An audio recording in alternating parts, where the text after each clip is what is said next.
তো দেখুন বন্ধুরা, 1 গামলা দেশি গরুর দুধের সর। তো এটা মা কালেক্ট করে রেখেছে। মা কতদিন হয়েছে এটা? 6-7 দিন হবে। 6-7 দিন? 6-7 দিনের সর তুলে তুলে রেখে দিছি। ঠাকুমা কতটা হবে? 200-250 হবে। আর উপরেরটা এই যে তুলে নিয়েছি এটা। কত দেখুন সর, দেখুন দেশি কালো গরুর দুধের সর। এই দেখ জমাট হয়ে গেছে, জমাট হয়ে গেছে সরে। যে কয়দিন রাখছি তার ভাঁজ ভাঁজ হয়ে রয়েছে। হ্যাঁ দেখো কিরকম লাগছে, দেখো দেখতে। এই দিয়েই মনে হয় খাওয়া হবে। দেখেছো ভাঁজ ভাঁজ হয়ে রয়েছে। এটা তো ছানতে হবে না এবার? হ্যাঁ, দারুণ করে ছাড়তে হবে। এই দুধের সরের ঘি টেস্ট বেশি টেস্ট না? 1 ফোঁটা ঘি দিয়ে আলু সেদ্ধ দিয়ে মাখালে দারুণ সুন্দর লাগবে। শুধু ওইটা দিয়েই ভাত খাওয়া হয়ে যাবে। তো ঘিটা রেডি হোক বন্ধুরা, আর এখানে ভাত মা রান্না করবে।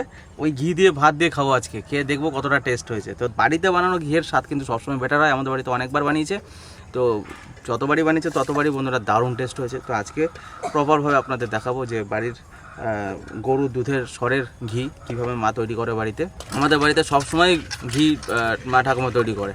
তো আজকে সেই প্রসেসেই তৈরি হবে, আর খেয়ে আপনাদের অবশ্যই জানাবো যে কতটা টেস্ট হয়েছে। ভাতটা তো আগে বসাই, আলু সেদ্ধ ভাতটা চাপাই দিই। এই মাটির হাঁড়িতে ভাত রান্না করব।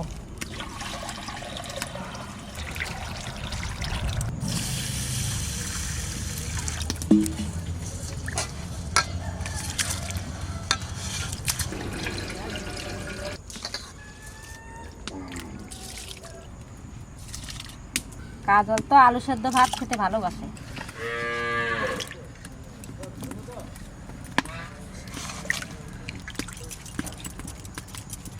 খোসা সমেতই আলু সেদ্ধ দেবো। আর জলটা আমি মেপে দিছি, এই জলটা আর মার গালতে হবে না। এবার ঢাকা দিয়ে দিচ্ছি।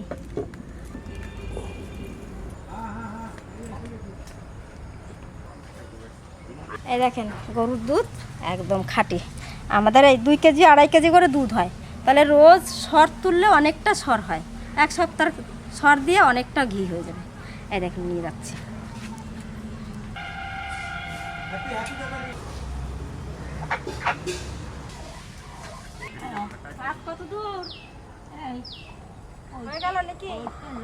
এবার এই সরটা আমি ভালো করে ছানবো, আর ছানার কাছেই সব কিছু। যতটা ছানা হবে ততই কিন্তু ননি উঠবে।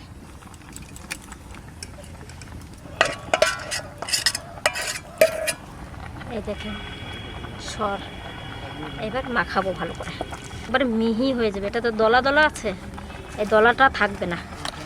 আর এই ঘি কিন্তু করা এই শীতকালেই ভালো, গরমকালে কিন্তু ভালো হয় না।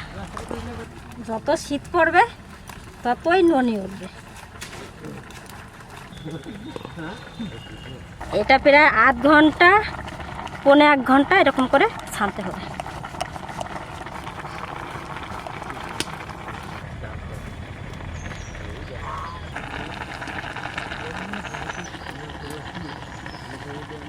হয় না, এখনো হয় না। তলাটা একদম মিহি করে নিতে হবে।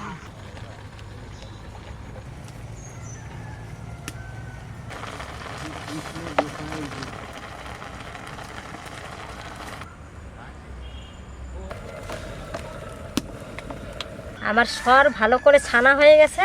কি করে বুঝবেন? এই দেখেন উপরে ননি উঠে গেছে। এবার জল ঢেলে দেবো। এইগুলো সব ননি, এই যে সব। এটা ওই যে দুধের সরগুলো ছানছি, ছেনে এই যে ননি। হ্যাঁ, ঘি এখনো তৈরি হয় নাই। এই যে এটা জাল দেবো তবে ঘি হবে। এবার এই যে ননিগুলো আমি তুলে নেব। ননি কেউ বলে মাখন।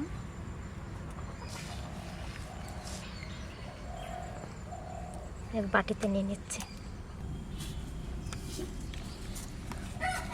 কি সুন্দর হলুদ। এই যে ননি চোরা কৃষ্ণ এই ননি খেত।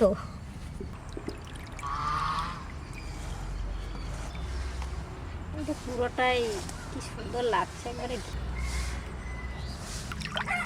ও যত ঘাটাবে তত উঠবে, তাই তো? হ্যাঁ, আর বেশি হবে না তো, এই তো হয়ে গেছে। এই যেটুকু উঠার একবারেই উঠে যায়। আর ননিটা তুলে নিলাম সব। আর এই যে নিচের যে জলটা রয়েছে, এই জলটাও খাওয়া যায়। চিনি দিয়ে ঘাটাইয়ে খাবেন, দেখবেন পেটের পক্ষে খুব ভালো। এটা হচ্ছে ঘোল।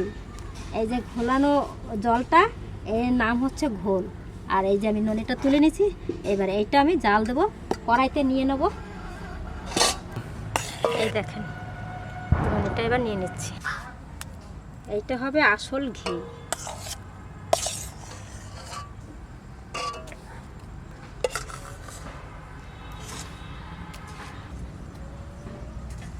এদিকে ভাতও হয়ে গেছে, আর আমি এটা বসাই দেব। ওই দেখেন ভাত হয়ে গেছে, এবার নামাই নেব।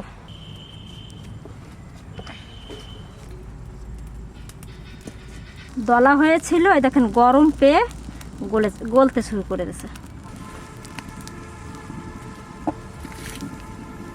একটু নাড়া দিয়ে দিই। ঘি ওই যে শুরু হয়ে গেছে ঘি।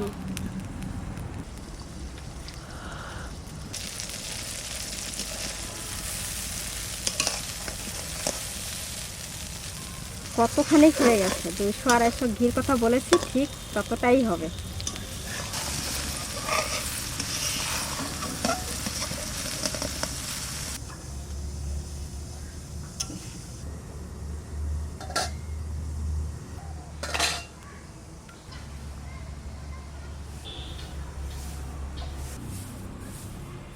এই দেখেন ফোড়া ফোড়া লেগে গেছে, আস্তে আস্তে জাল দেবো। এইটাও লাল হয়ে যাবে, এর ভিতরে আছে এখনো, এটা লাল লাল হয়ে যাবে এরকম করে, তবে ঘিটা ভালো জাল হবে আর গন্ধটাও ভালো হবে, ভাজা ভাজা গন্ধ। গন্ধ বেরিয়ে গেছে, তাও ঘিয়ের আসল গন্ধটা হবে। এটা জাল দিয়ে একবারে লাল হয়ে যাবে, তখন হবে আসল ঘিয়ের গন্ধটা পাবেন। একটু তুলে দিই, ভিতরে নালটা লেগে যাচ্ছে।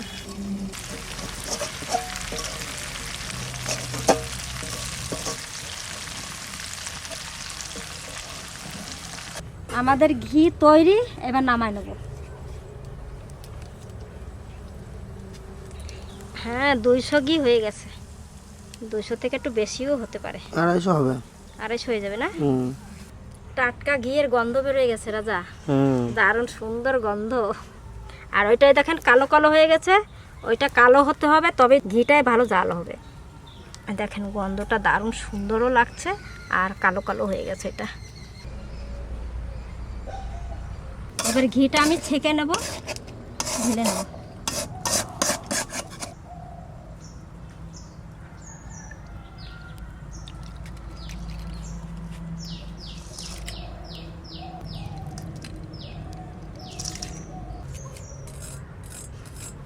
কত সুন্দর ঘিয়ের কালারটা, একবারে হলুদ, মনে হচ্ছে যেন সর্ষের তেল। কি সুন্দর কালার, পরিষ্কার হয়ে গেছে। ভাত দাও, গরম গরম ভাত দাও। আর এই দেখুন বন্ধুরা, ঘিয়ের কালারটা দেখুন, পুরো সর্ষের তেলের মতো লাগছে দেখতে, কত সুন্দর লাগছে। প্রায় 200 গ্রাম 250 গ্রাম ঘি তো হবেই, তাই না মা? 200, হ্যাঁ 200-250 গ্রাম প্রায়। তো দেখুন কত সুন্দর কালারটা, দেখুন একদম পুরো পরিষ্কার। আবার এটা জমে গেলে হলুদ পাড়া সাদা হয়ে যাবে না? হ্যাঁ, এটা জমে গেলে আবার সাদা হয়ে যাবে। তো গরম গরম ঘি দিয়ে গরম গরম ভাত খাবো এখন। এদিকে মা ভাত রান্না করেছে, দেখুন ফ্যান শুকিয়ে গেছে একদম ভাতের সঙ্গে। এই ভাতটা খেতে কিন্তু অসাধারণ লাগে খেতে বন্ধুরা। আর মাটির হাড়ির ভাত, এটা ফোড়া ফোড়া লেগে গেছে তলায়, আলু ঠিক আছে, ঝরঝরা ভাত হয়েছে। তো সকালবেলায় গরম গরম ভাত নিয়ে বসেছি, সঙ্গে আলু সেদ্ধ আর গাওয়া ঘি। তো এটাকে গাওয়া ঘি বলবো না কি ঘি বলবো আমি জানি না বন্ধুরা। তো আমাদের গরুর দুধের ঘি। আলুটাকে ছুলে নিই ভালো করে, ঘি দাও দেখি কেমন টেস্ট। ব্যাস ব্যাস ব্যাস ব্যাস, দাঁড়াও খেয়ে দেখি এটা। এই 1 চামচেই যথেষ্ট। গন্ধটা বেরিয়েছে কত সুন্দর। একটা কাঁচা লঙ্কা এনে দাও তো গাছ থেকে আমাকে।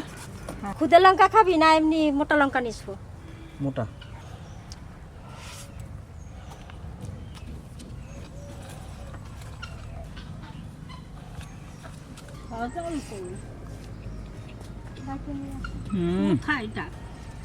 কি গন্ধ বন্ধুরা সেটার। এই ভাত খেতে বই গেছে, ঠাকুমা এসে যা ভাত খেতে যা। টাটকা লঙ্কা দিয়ে আর ভাত মাখাবে, এক ছাতারে ভাত ঝাল ঝাল করে মাখাই নেবে আলু সেদ্ধ দিয়ে।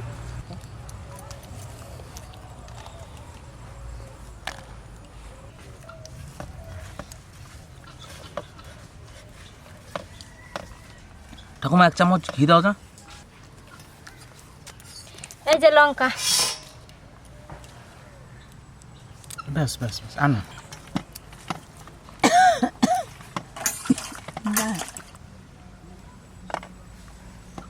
দেখুন গাছের টাটকা লঙ্কা, শব্দ কি! সকালের জন্য বার ওহ, করেন।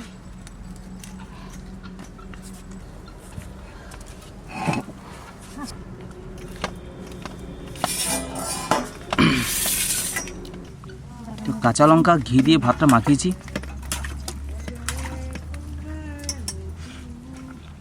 কি সেন্ট ঠাকুমা ঘিটার!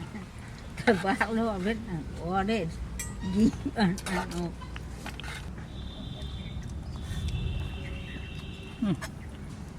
অপূর্ব, দারুণ স্বাদ, ঘিয়ের গন্ধটা আসছে ভালো। দারুণ দারুণ, গন্ধটাই আলাদা। টাটকা টাটকা ঘি খাইয়ে দেখলাম, ভালো হয়েছে। ভালো গন্ধ, খুব সুন্দর।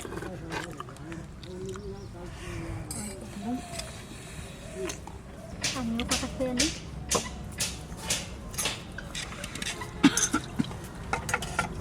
কেমন লাগছে সজল? খুব সুন্দর হয়েছে, হ্যাঁ খুব সুন্দর হয়েছে। ভালো, সুন্দর ঘি গন্ধ ঘরের আসছে। দুধের ঘি না, ভালো তো হবে না আমার কিছু না।